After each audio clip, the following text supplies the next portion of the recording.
So again, what does target panic look like in the compound world?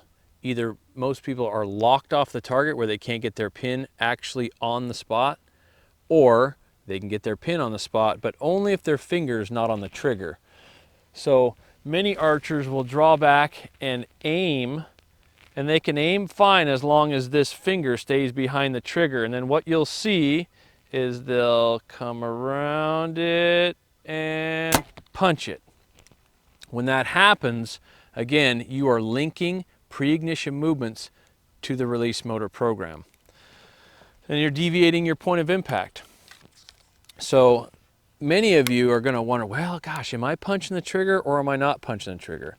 I would venture to guess that if you don't know, you're probably punching the trigger. So some people may have their finger in front of the trigger and you'll see it, right? And they'll start in real kind of twitchy on it, and then, pow, you see that. If you're moving the trigger too fast, so fast that you can't stop in the middle of it, it's what's known as open loop, and we'll get to that later. So punching the trigger is very common with an index finger trigger. And so you know that you're having a problem, so you go to the bow shop, and the bow shop folks tell you, well, maybe you should buy a thumb button. And you buy a thumb button and everything's new and you're kind of in the honeymoon stage of this thing, and then all of a sudden you start punching this as well. People will tell you that, well, your thumb is not as smart as your finger because you've been maybe punching triggers with a rifle your whole life. But your mind will once again learn it.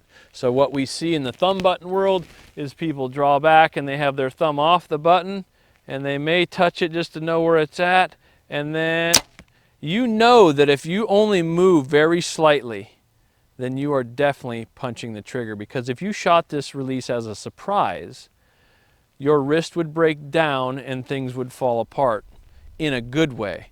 So maybe you should go video yourself shooting and see what your reaction actually is. If it's a surprise, you'll know it. If it's not a surprise, now you've seen it and you'll know it as well.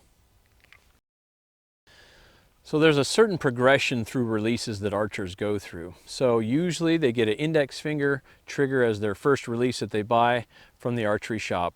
And they start punching that one. Then they go to a thumb button. And then once they start punching that one, they go to a hinge. And so many people will work this trigger, and you can see in the body reaction on a hinge, you draw back and aim, and then you're supposed to roll this thing until it clicks. You're rolling the release till it clicks, and then they actually, pop, they give it some extra, and it's all just the same thing. It's all your body bracing you for impact. So it's not the release. The release is not the problem. Your mind is the problem. So let's learn how to control all of these releases.